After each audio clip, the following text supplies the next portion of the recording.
I know I haven't shot in a long time, so I'm like, okay.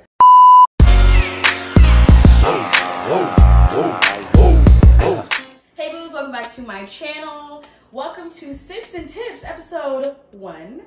We are gonna be making some cocktails. We're gonna be getting into some topics. I asked you guys on Instagram to ask me a few questions, so we're gonna get into those. But first, I have to introduce our very special guest. He's been on my channel a few other times. You know him, you love him. Please give it up for Dimitri. We are going to be making a cocktail today. So that's the sips part of Sips and Tips. It's my favorite part. So we're gonna do that first. Basically, it's Valentine's Day. You know, Valentine's Day is coming up. We wanted to do something cute and fruity and like pink and, what you call know. Just kidding. I kind of wanted to do like sex on the beach, but not really. But we have vodka, so we're gonna make like a little vodka spritzer. So first, what I have is Plume and Petal vodka. It's a vodka infused alcohol. Shout out to my friend Danny. She's actually the one who put me onto this. She had it on her bar cart and I tried it and it's delicious. They have other flavors as well, but this is the peach wave, so we're gonna use this. We also have some strawberry puree. Real. That's what it He says. brought this over, so shout out to him. We also have some sparkling water. This is the strawberry watermelon flavor. This is just the Ralph's brand.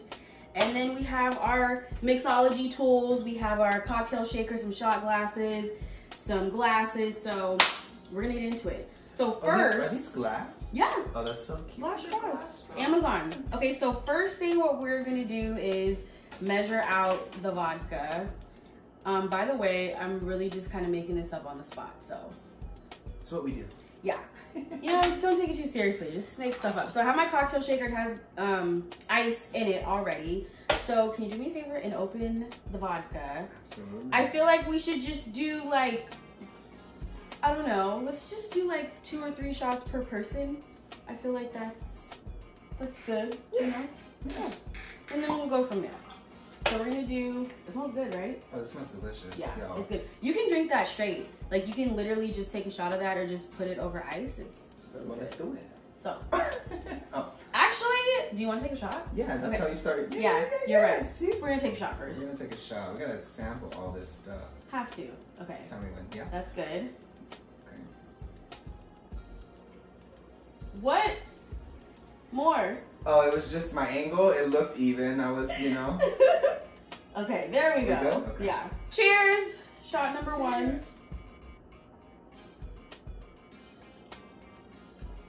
Oh, that's dangerous. It's so smooth. Like, and I'm someone, I'm like, give me a chaser now. So, yeah. I mean, you could drink that literally on ice. It's delicious. It's so you can give it to a toddler. We wouldn't recommend doing that, but Don't do it. But I mean, you could. They wouldn't. You couldn't. Don't. Anyway, moving on. We're just gonna do like, let's do like 6 shots total of vodka because it's for both of us. So 2 shots of vodka. 2 shots of vodka. I have to put that clip in. 2 shots of vodka. Shout out to my girl Sam Julie. We love you. 5. Okay, actually 5 might be enough. That's like half the shaker. So let's just do that. 2.5 shots. Okay. 2.5 ounces. Can you do the strawberry puree? Like, how much do you think we should put in? I think we should just feel it. Feel it. Okay, we're gonna. It says shake well. Yeah. Wait, what if? Okay, did you open this part? It's open. You did, Yeah. okay. It's a pretty like liquidy consistency. It really is like a puree. It's not like Yeah, it's very, jelly. It's already. It's liquidy. Yeah. Is it good? You can try it. I didn't double dip. Okay. Oh, it's good. It's really good, right? So should I do like what, like a squirt? Yeah. Tell Let's me see like. what that. Yeah. Yeah. Yeah. Okay. So we did like, he did just like a little drizzle. I don't know if we're I would say getting it's this, like but a half ounce. half ounce. Yeah. We're actually gonna top the drink off with sparkling water because if you've ever put sparkling water or like soda in a cocktail shaker and you shake it, it explodes. So we're not gonna do that. Good to know. I've never done that. So shake her up. Yeah. I've done that a few times and it literally like the top, just like stop. So now I love these ice cubes. I got a really big like square ice cube tray from Amazon and a circular one too. I just think they look really fancy. A circular one? Yeah. Okay, the problem is I think they kind of, oh, here we go. They kind of melted together, but I need tongs. I need more mixology tools, cause like clearly. You know what? I literally just bought a whole mixology set for my roommate. You didn't bring it? For Oh, my I was like, you roommate. didn't bring it? But I should have brought it. Like, Yeah, it's okay. I'm gonna get one eventually. I want to get like the tongs and the cocktail spoon and the sips and tips will evolve. We'll get more, you know, we'll get more equipment. But for now, this is, you know, real, raw, and uncut. You know, this is what we're working with. So we have our daiquiri glasses and our ice cubes. We're gonna put our cocktail in. Ooh, looks pretty. Do you want a name for this? We're gonna call this, because it's inspired by Sex on the Beach. I'm gonna call it, I gotta think of something cute. Give me a second, Like something on the beach, because I want it to be like a beach Something on the beach. vibe. I hope this is good. I have no idea what this is gonna taste like. Let's try. Cheers. Cheers. To our cute vodka spritzer that we're gonna come up with a name. Currently unnamed. Let's see. I like it. Oh, this is really good. I really like it. This is actually really, really good. Oh, this is delicious. I feel like, let me see. You know what it's giving me? It's giving me like strawberry popsicle. It was giving me watermelon popsicle. See, literally, it's like that's what I was gonna say. it's like a popsicle. But like fresh. Yes. Like real fruit. Like real fruit, exactly. Yeah. Not like artificial syrupy. It's like fresh fruit popsicle. Wow, this is really good. This was just like ingredients that I had in my bar cart in my fridge. He brought the strawberry puree. Like, this was really quite random, but. On the fly. And you said this was like Valentine's.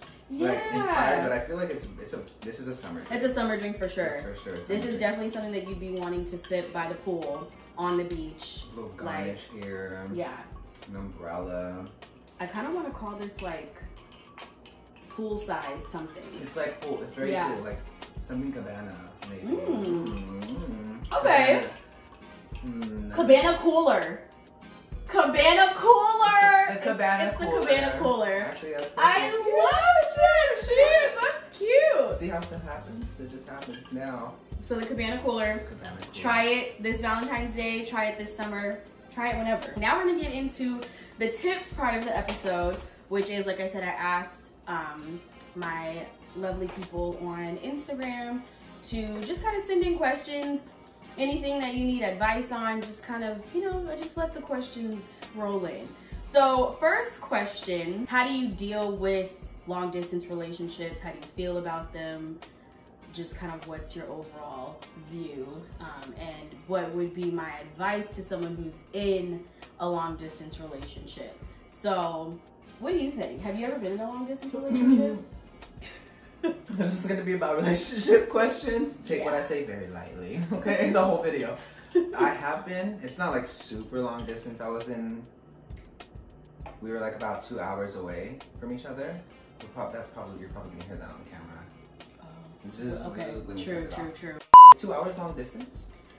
Technically, no. But then I've never been in a long distance relationship before. I've never been in a long distance relationship.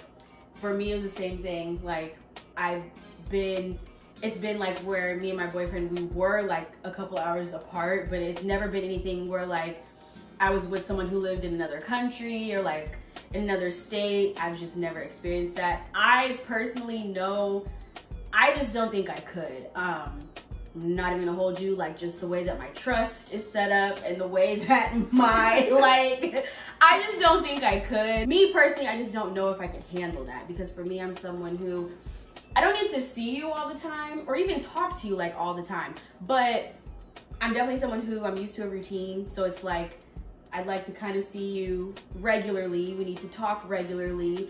And when you're long distance, especially if you're in another state or another country, I've known people who have been in relationships with people from other countries. Like, I need to see you, like, physically, and like touch you. Like, I just don't think I can do it. But aside from that, if you are in a long distance relationship and you're kind of just wanting some advice or wondering like my perspective or what I would do if I was in that situation, trust, of course, is a huge factor, and communication, because obviously if you're not seeing that person in person, you have to be communicating on a regular basis, whether it's FaceTime, texting, like if you guys want to set up like Zoom or Skype dates, like you have to make it work.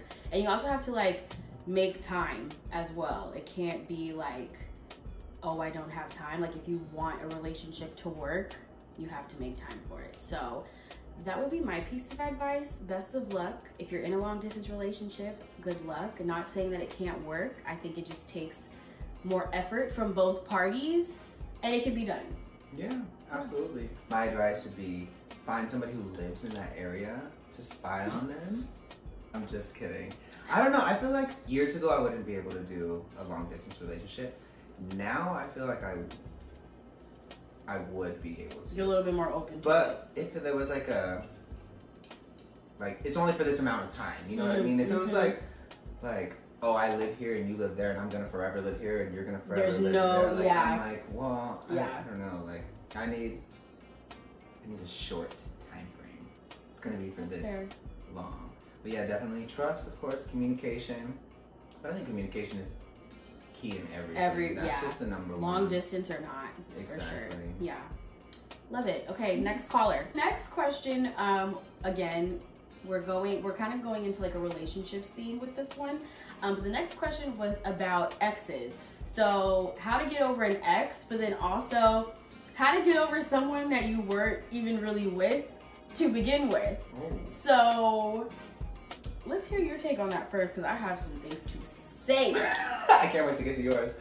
This question just has so many like ins and outs, and it's just, you know, because like, what is the ex? How did it end? How was the relationship? That's just so many different. Yeah. So the question is like how to get over an ex? How to get over an ex, and then also part 2 is like how to get over someone that, like if you were in a situationship, or if you were in like a non-exclusive relationship, so like how to get over that if you guys weren't even official. Because let's be honest, there's many of us have been in relationships that weren't really relationships, and it takes some time to get over them. So it's like, how do you do that? Well, I think this answer applies to both of them. Mm-hmm. Cut it, like cut ties. Mm-hmm. You have to cut ties. That's my advice. Yeah. Do I follow my own advice? No, but I know that works. And it doesn't have to be forever. So don't go down the but this and but that. Like initially, right after the breakup, you got to cut ties. You got to give yourself that time to, I guess, mourn each other or the relationship. And then who knows what comes down later. But I feel like getting over a person, you can't keep them in your life. Yeah. Cutting ties also means do not look at their Instagram stories. Don't follow them. Stop stalking. Stop having your friends tell you what they're up to. Stop looking at their friends' stories to see what they're doing. Because we know you do that, okay? Mm-hmm.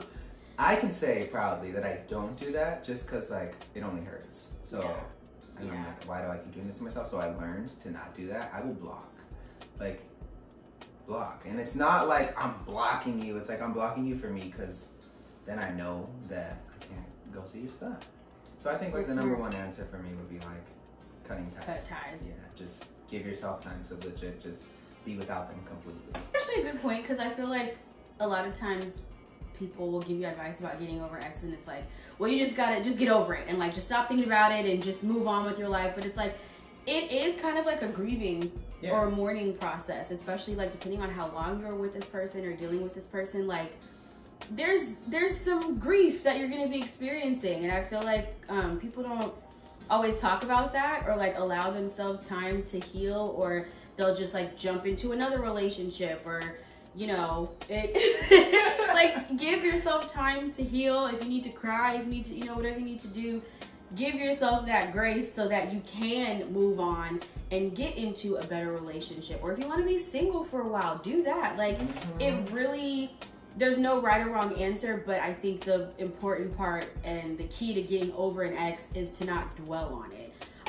Especially if it's a situation where something happened that caused the breakup, whether it's like someone cheated or there was just a situation that happened, you have to let yourself like grieve and kind of mourn that and then move on. As far as like the second part of the question, like getting over a situationship, been there, done that, hated it. So I think the part that sucks about that is like, when you're in a situationship, for those who don't know what a situationship is, it's basically when you're with someone, but you're not really with someone. Like, there is never an official, like, we're boyfriend and girlfriend, we're exclusive, but you guys are very much acting like you're in a relationship, if that makes sense. I feel like a lot of us, especially a lot of millennials, have dealt with this. I did deal with this early in college, and it was trash. It was because, but it's like, I have to hold myself accountable too, because it was partially my doing. Like, I was gonna ask, like, which side were you on? So I was like, we're together. Like, this is my boyfriend, and like, that's it. And he was like, no. Like, but again, I have to take accountability because the red flags were there. They were waving real hard. That's the thing, like, too. Notice the red flags. Please pay attention, because they will show up every time and they're not wrong. And so one of the red flags that he told me in the beginning, by the way, like when we first started talking, he was like, I'm not really a relationship kind of person. And then me, I'm like, well, I'm a relationship girl. Like, I want to be with you. And you're like, I can change it. Of course, it's like, I can change his mind. Like, and then it starts to feel like a relationship. It did, yeah. Because people want affection and all of that stuff. But if they're not relationship people and they tell you that up front, listen to what they say. Yep. And don't think and don't let sex like muddy that, because I think when you start getting intimate with someone, that can kind of cloud your judgment, and I feel like that's what happened with me. Because like, just because someone is getting intimate with you doesn't mean that they view you on this higher pedestal, or they think that they're in a relationship with you or whatever. So you have to be very clear about that. But that's a whole nother topic in itself. So basically, to go back to like getting over that, is for me, the way that I got over it was I did give myself time to kind of like breathe, because I was hurt. It really did hurt my feelings that, you know, the situation wasn't what I thought it was. So I let myself have time to heal and get over it. But I also, what made me get over it was, I know I can find someone who will give me the relationship that I want and that I need. I know that I'll find someone who is going to be the relationship type and who will be affectionate and treat me the way that I'm supposed to be treated. Because the bottom line was, he wasn't. Like, he wasn't even what I really wanted. I thought he was, and he really wasn't. So it's like, just having that in the back of my mind, like, this isn't even like what I want for real. Like, I can find someone way better. And I did. So there we go.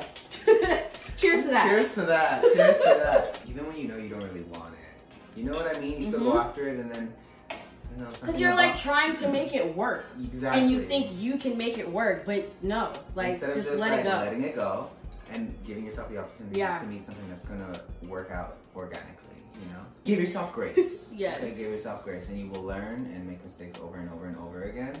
That's a good one. Still don't know what I'm doing or what I want, which is why I'm single. Fine. Yeah. You know? I'm single. Self-awareness. I don't know what I want. So we're still on the topic of situationship. I was just in a situationship. Unfortunately, I was not the relationship kind of person. And I want to say that they thought that it was going somewhere. And I saw that in them. And things started to move very quickly, and it felt really nice, of course, because like I was like, oh, if I'm being treated right, the way I deserve to be treated for the first time ever. So it felt nice, but I also realized that I wasn't in a place to be what that person needed. So I let that go.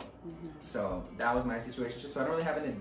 Oh my God, my light died. Hold on. Oh, Mariah would not.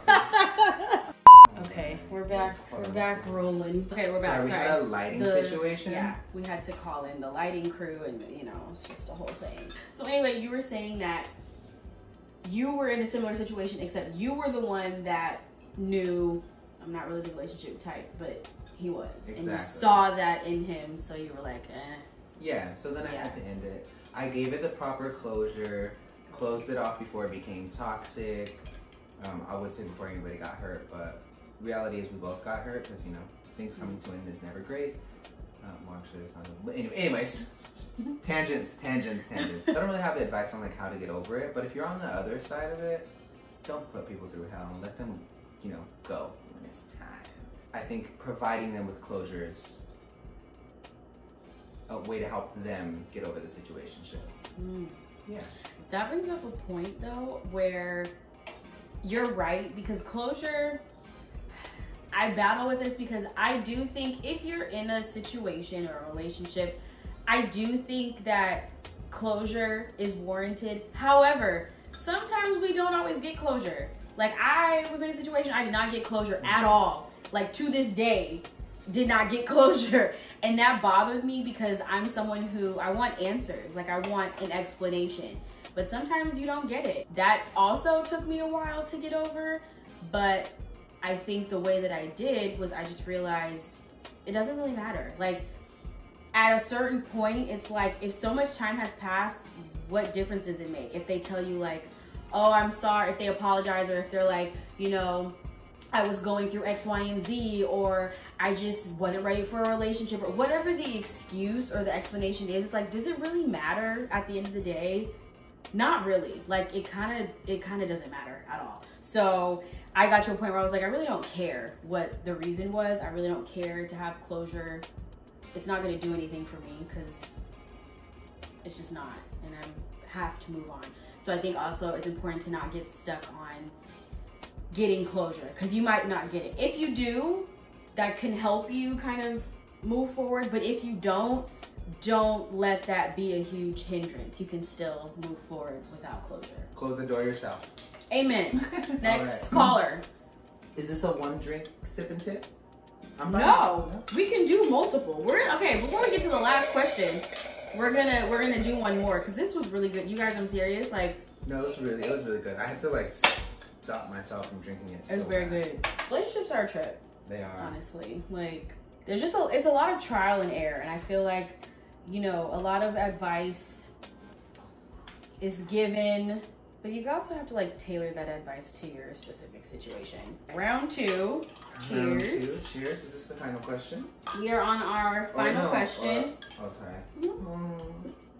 Okay, so the final question was regarding self-care. So how to take care of yourself and kind of just some tips and advice on self-care in general. First, I just want to say I think self-care is different for everyone. Like what I might do or consider self-care might not be what you like to do at all, which is totally fine. I think self-care is definitely very personal and very customizable to the person. So like for me, self-care for me is like doing stuff like this. I enjoy putting time into my YouTube. I like filming, I like editing. I love a good cocktail. Like this is a great Sunday afternoon. Like I'm having the time of my life. Self-care for me is also brunch.